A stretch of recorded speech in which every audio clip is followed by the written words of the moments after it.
കൃഷ്ണ ഗുരുവായൂരപ്പ ശരണം. പൊന്നുണ്ണിക്കണ്ണൻ്റെ ഉഷപ്പൂജ അലങ്കാരം രാവിലെ 4 മണിയോടുകൂടി മലർനിവേദ്യം കഴിഞ്ഞ് ശ്രീകോവിൽ നട തുറന്നു.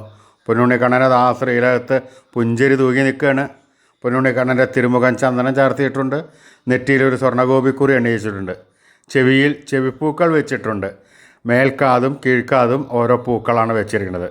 അങ്ങനെ 2 ചെവിയിലും കൂടി 4 പൂക്കളുണ്ട്. മാറത്തൊരു സ്വർണ്ണത്തിലകവും ഒരു ചെറിയ സ്വർണ്ണമാലയും ഒരു വലിയ സ്വർണ്ണമാലയും ചാർത്തിയിരിക്കുന്നു. പൊന്നിൻ കിങ്ങിണി കെട്ടി പട്ടുകോണകമെടുത്ത് പീതാംബരപ്പട്ട് ഞൊറിഞ്ഞു കൊടുത്തിട്ടുണ്ട്. അരയിൽ ഓടക്കുഴൽ തിരികെ വെച്ചിരിക്കുന്നു. കയ്യിൽ കദളിപ്പഴവുമുണ്ട്. സ്വർണ്ണ കിരീടം ചാർത്തി കിരീടത്തിന്മേൽ 3 തിരുമുടിമാലകളും 2 വലിയ വരമാലകളും ചാർത്തിയിരിക്കുന്നു.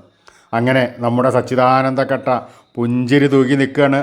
ആ രൂപം എല്ലാവരും മനസ്സിൽ വിചാരിച്ചോളൂ, പ്രാർത്ഥിച്ചോളൂ. ആ കണ്ണൻ്റെ തൃക്കാൽക്കൽ വീണ് നമസ്കരിച്ചോളൂ. കണ്ണൻ്റെ അനുഗ്രഹം എല്ലാവർക്കും ഉണ്ടാവും കേട്ടോ. നാരായണ നാരായണ നാരായണ.